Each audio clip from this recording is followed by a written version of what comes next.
மாட்டான். அதே பெயரில் தான் அல்லாஹ் அழைக்கப் போகிறான். நாளை கியாமத்துடைய நாளில் பட்டோலையில் வாசிக்கப்படுவதும் தந்தை வைத்த பெயர்தான், தாய் வைத்த பெயர்தான். அதே போன்றுதான் தன்னுடைய மகளின் திருமணத்தை தந்தை செய்து வைக்கும் பொழுது அந்த திருமணம் சொர்க்கம் செல்லும் பொழுது திரும்ப திருமணம் நடக்காது. இங்க நடந்த நிக்காஹ்ல தான் ஈஜாம் கபூல்ல தான் அங்கேயும் சகோதரர்களே வயம் தனிபுகிலா நீதி மஸ்ரூரா குடும்பமாக வாழப் போகிறார்கள். எனவே நடந்து முடிந்த நிக்காஹ்களை அல்லாஹ் சொர்க்கத்திலும் வாழும் ஜோடிகளாக ஆக்கி வைப்பானாக. நடக்க இருக்கும் திருமணங்களையும் அல்லாஹ் பரக்கத் குறைந்ததாக ஆக்கி வைப்பானாக. சகோதரர்களை, நாம் திருமணம் என்றால் யோசிப்பது என்ன?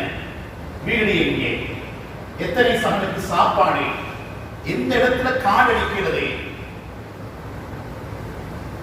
எந்த ஹோட்டலை புக் பண்றது, எங்களுக்கு நினைவாகிறது திருமணம்.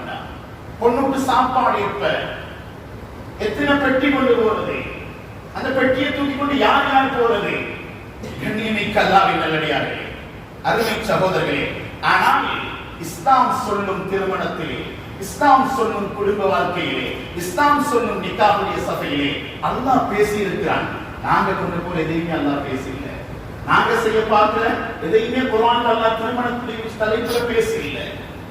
திருமணத்துடைய தலைப்புல பேசப்பட்ட பண செலவுன்னு சொன்னா ரெண்டு செலவு தான்.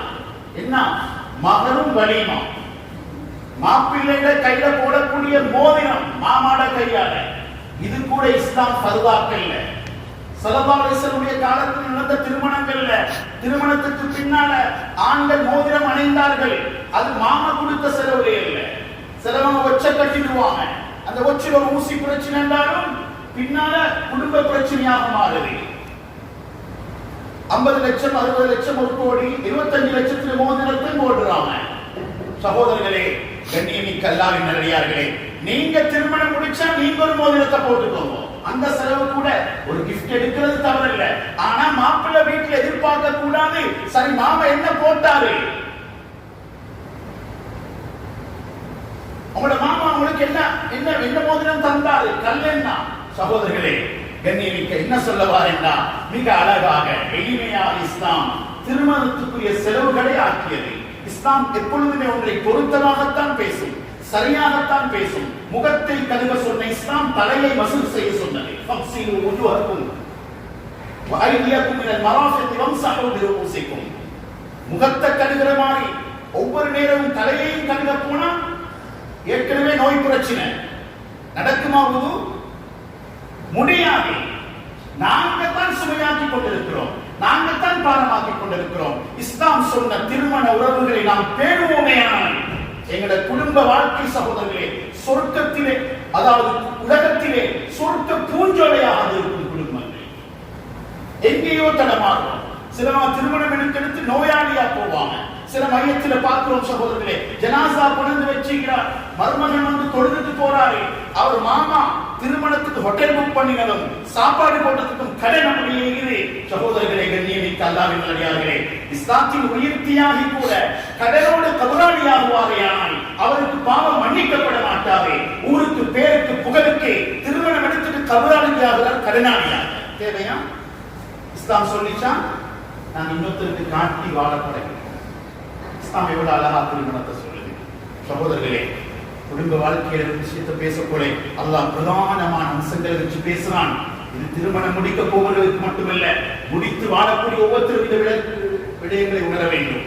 அல்லாஹ்வுடைய அதிசயங்களை 6 அதிசயங்களை சூரத்து ரூம்ல வமின் ஆயாத்திஹி அன்ஹலக லகும் மின் துராபின் தும்ம இதா அன்தும் பஷரும் தன்தஷிரூன். மனிதனை மண்ணால் படைத்தது அல்லாஹ்வின் அதிசயம். மனிதனை முடியுமானால் மண் இருக்கிறது, மனிதனை படைத்து காட்ட முடியாது. இப்படியாக இடிமின்னல் அல்லாஹ்வின் அதிசயம். நாவிலிருந்து மொழியை வெளியாகுவது அல்லாஹ்வின் மோஜிசா, அற்புதம். முடியுமானால் நாவிலிருந்து ஒரு எழுத்தை நீங்கள் வெளியாக்கி காட்டுங்கள், ஒரு ஊமையின் வாயிலிருந்து. இடிமின்னல் ஒரு அத்தாட்சி. வானத்தை அல்லாஹ் உயர்த்தி வைத்தான் தூண் இல்லாமல். இதை அல்லாஹ் சொல்லுகின்றார், அது அதிசயம். அதே போன்றுதான் சகோதரர்களே, கண்ணியமிக்க அல்லாஹ்வின் நல்லடியார்கள், தூக்கம் எவ்வளவு அழகான பெட்ரூமை தயாரிச்செடுத்ததெல்லாம்.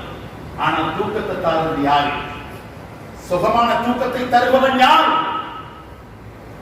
எத்தனை கோடீஸ்வரர்கள் வீட்டு காவல்காரன் நிம்மதியாக உறங்கி எழுப்புகிறார். இவர் வீட்டு வீட்டை சுற்றி நெரும்படித்துக் கொண்டிருக்கின்றார். குறையாக சொல்லல, தூக்கம் அல்லாஹ்வின் அற்புதங்களில் ஒன்று, நிஅமத்துகளில் ஒன்று, அருட்கொடைகளில் ஒன்று. அதை தந்தவன் அல்லாஹ். அவன் சொல்லுகின்றான் ஆயாத்திகி. இப்படியாக சொல்லிக் கொண்டு வரும் ஒழுங்கிலே இரண்டாவதாக அல்லாஹ் பேசுவது வமின் ஆயாத்திஹி அன் கலகலகும் மின் அன்ஃபுசிகும் அஸ்வாஜன் லிதஸ்குனு இலைஹா. அல்லாஹ் சொல்றான், சகோதரர்களே, அந்த அதிசயங்கள் மண்ணிலிருந்து மனிதனை படைத்தது போன்றே உங்களுடைய ஜோடியை உங்களுக்குள் இருந்தே நாம் படைத்தோம். வஜஅல பைனக்கும் மவத்தா வ ரஹ்மா. சுப்ஹானல்லாஹ். இதுதான் ஒரு கணவன்ட ஒரு ஆசையாக இருக்கணும். அல்லாஹ் எனக்கு என் குடும்ப வாழ்க்கையில மவத்தாவையும் ரஹ்மாவையும் தரணும். எனக்கு வேண்டிய மாதிரி ரூம் செட் போடலாம், நான் வேண்டிய இடத்துல கல்யாண கார்டு அடிக்கலாம், நான் வேண்டிய இடத்துல சாப்பாடு போடலாம், நான் வேண்டிய முறையில புக் பண்ணலாம் வெஹிக்கிள்களை, எனக்கு கல்யாண காரை எப்படி அலங்கரிக்கலாம், கல்யாண கார்ட ஹார்ட் வரையலாம். ஆனால் உண்மையாக இருக்கும் இதயத்திலே அல்லாஹ் வாழ்க்கைக்கு தேவையான மவத்தாவையும் ரஹ்மாவையும் இறக்குகிறானே. எங்கிருந்தோ 2 பேர் கையை பிடிச்சு ஈஜாப் கபூல் சொல்லிக் கொடுத்தா பிரியாதவர்களாக அல்லாஹ் மாற்றி விடுகின்றானே. இந்த மவத்தா நான் தவறுன்னு சொல்றான். இதற்கான எங்கள் மகளுக்கு தேவை. இதுதான் குடும்ப வாழ்க்கையிலே பிரதானம். அப்பதான் அமைதியான வாழ்க்கை, சந்தோஷமான வாழ்க்கை, பரக்கத்தான வாழ்க்கை கிடைக்கும். இதுக்கு சகோதரர்களே, கண்ணியமிக்க அல்லாஹ்வின் நல்லடியார்களே, நாங்க வெளிரங்கமா தடமாறி தொழுகையை கதாவாக்கி ஹராம் ஹலால் பார்க்காம என்ன அட்டகாசம் செஞ்சு அடைய போக்குறோமோ அருமையானவர்களே, அந்த ஒன்றிலே சத்தியமாக இல்லை. சிலவங்க பேருக்கு ஏதோ பள்ளியில நிக்காக செய்வாங்க, எளிமையா செய்யறவங்க நியாயமாக உருவாகிறாங்க. செஞ்சுட்டு அடுத்தது கொண்டு போய் ஹோட்டல் ஒன்றுல வைப்பாங்க, அதுல ஜினா நடக்கிற இடம். நினைச்சுக்கொள்ளாதீங்க, உங்களோட பணத்துக்கு இது நல்லது, உங்களோட மகளுக்கு இது நல்லது நினைக்காதீங்க. திருமண நிகழ்வுல அல்லாஹ்வை அஞ்சிக் கொள்ளுங்கள், அல்லாஹ்வை பயந்து கொள்ளுங்கள். வாலிபர்களே, தேடுதலான முறையில் நிக்காஹ்களை நடத்துங்கள். கண்ணியமானவர்களே, பள்ளியில நிக்காஹ வச்சிட்டு அங்கெல்லாம் உலமாக்கள், அங்கெல்லாம் நல்ல மனிதர்கள், அங்கெல்லாம் தொழுகையாளிகள். ஆனா அங்க போனா சாராயம் குடிக்கிற கிளாஸ்ல தான் தண்ணி வருகிறது. குடிக்கணுமா? பரக்கத் வருமா? சகோதரர்களே, அல்லாஹ் சொல்லுகின்றான், குடும்ப வாழ்க்கை அமைவதற்கு பிரதானமான அம்சம் பணம் அல்ல, பெருமை அல்ல, அழகல்ல, தடமாறுவதல்ல, சாப்பாடுகள் அல்ல. அல்லாஹ் சொல்ற, நீங்க என்னட்ட வரும், அதுக்கு தான் பள்ளியில நிக்காக வைக்க சொல்றேன், மஸ்ஜிதில நிக்காக வைக்க சொல்றேன். இதுதான் நிக்காஹ். ஆமா சகோதரர்களே, கண்ணியமிக்க அல்லாஹ்வின் நல்லடியார்களே, உலக வாழ்க்கையில நாம அல்லாஹ் சொல்லுகின்றான் பிரதானமான சில அம்சங்களை சொல்லி, அது இல்லாம உலக வாழ்க்கை சாத்தியம் இல்லை. அலம் நஜ்அலில் அர்த மிஹாதா வல் ஜிபால அவ்தாதா வ கலக்னாகும் அஸ்வாஜா. 11 அதிசயங்களை சொல்லுகின்றான். உலகத்திலே ஒரு மனிதன் வாழ்வதாக இருந்தால் அந்த 11ம் தேவை. சூரத்துன் நபனிலே அதிலே இரண்டாவதாக அல்லாஹ் சொல்லுகின்றான், பூமியை விரித்து தந்தோம், வ கலக்னாகும் அஸ்வாஜா. அதுக்கு பின்னால் உங்களை ஜோடி ஜோடியாக வாழ வச்சோம், உங்களுக்கு திருமண ஏற்பாட்டை தந்தோம். அதுக்கு பின்னால தான் வானத்தை சொல்றான், அதுக்கு பின்னால தான் தண்ணியை சொல்றான், அதுக்கு பின்னால தான் பூமியை சொல்றான், அதுக்கு பின்னால தான் சூரியனை சொல்றான். கண்ணியமிக்க அல்லாஹ்வின் நல்லடியார்களே, நாங்க நடத்தி கொண்டிருக்கிற குடும்பம் ஒரு நாடகம் அல்ல, சீரியஸான மிகப்பெரிய ஒரு பொறுப்புக்குள் இருக்கிறோம். அந்த குடும்பம் மட்டும், அந்த வாழ்க்கை மட்டும் அமையலையா அல்லாஹ் பாதுகாக்கணும். கண்ணியமிக்க அல்லாஹ்வின் நல்லடியார்களே, சூரியன் ஓடாம இருந்தாலும் நோக்கோல்ல, மிட் நைட் சன் உதயமாகுது, நடுநிசி சூரியன் உதயமாக நாடுகள் உங்களுக்கு தெரிஞ்சிருக்கும். பகல் அங்கு இல்லை 6 மாதத்துக்கு, ஆனாலும் வாழ்க்கை ஓடிக்கொண்டிருக்கும், பிரச்சனை இல்லை. எந்த வீட்டுக்குள்ள கணவன் அல்லாஹ் பாதுகாக்கணும். கணவன் மனைவிட வாழ்க்கை அமையலண்டா, குடிக்கலண்டா, ருசிக்கலண்டா, அல்லாஹ் பாதுகாக்கணும். பரக்கத்தை விட்டு அந்த வாழ்க்கை தூரமாக என்று சொன்னா அல்லாஹ் பாதுகாக்கணும். மிருகங்கள் வாழக்கூடிய குகை போல வீடு அல்லாஹ் பாதுகாக்கணும். இன்னைக்கு கண்ணீரும் கம்பளமாய் தெரியும் குடும்பங்கள். சகோதரர்களே, அல்லாஹ் லேசா பேசினதில்லை நிக்காஹுடைய விஷயங்கள். முதலாவது திருமணம் சொர்க்கத்தில ஆதம் அலைஹிஸ்ஸலாத்துக்கு நடக்குது. சொர்க்கம் கூட சுகமாக இல்ல, துணைவி கிடைக்கும் வரையில. அப்படியான ஒரு அமைப்புல தான் குர்ஆன் திருமண வாழ்க்கையை காட்டுது, திருமண ஒப்பந்தத்தை காட்டுது. ஆமா சகோதரர்களே, கண்ணியமிக்க அல்லாஹ்வின் நல்லடியார்களே, அந்த திருமண ஒப்பந்தத்துல ஒரு திருமண ஒப்பந்தம் அமைஞ்சி அந்த நிக்காஹ் முடிஞ்சு நாங்கள் ஒரு குடும்பம் அமையும் பொழுது சில தரப்பினர் நல்லா யோசிச்சு நடந்து கொள்ளணும். அதுல முதலாவதாக சம்பந்தம். சம்பந்திகளுக்கு இஸ்லாத்தை நல்ல ஒரு மதிப்பீடு. இதை இன்னொரு வகையில சொல்றேன்டா, மாப்பிள்ளை 25 வயது 30 வயது, பொண்ணுக்கு இப்படி வயசு இருக்கும். சகோதரர்களே, அந்த ஏஜ் உள்ளவங்க அவங்க வாழ்க்கையை காணாதவங்க, குடும்பம் நடத்த தெரியாதவங்க, இது பாப்புக்கு யோசனை. அவர் 20 வருஷமா வெளிநாட்டில் இருந்து வீடை கட்டினாரு, வாகனத்தை வாங்கினாரு, 50 பவுன் நகையை செஞ்சாரு. நகையை செய்ய முன்னால மகளை செய்ய. நாங்க இந்த பேச்சுக்கள் சகோதரர்களே, சிலவங்களுக்கு துடிக்கும், சிலவங்களுக்கு அடிக்கும். ஆனா சமூகத்தோடு இன்னைக்கு வாழ்ந்து பார்த்தா விளங்கும், எல்லாம் செஞ்சு மகன் சரிவரல்ல. கண்ணியமிக்க அல்லாஹ்வின் நல்லடியார்களே, அதனால தான் ஒவ்வொரு வாலிபரும் பொறுப்பாக இருந்த அல்லாஹ்ட்ட கெஞ்சி கேட்க வேண்டியது.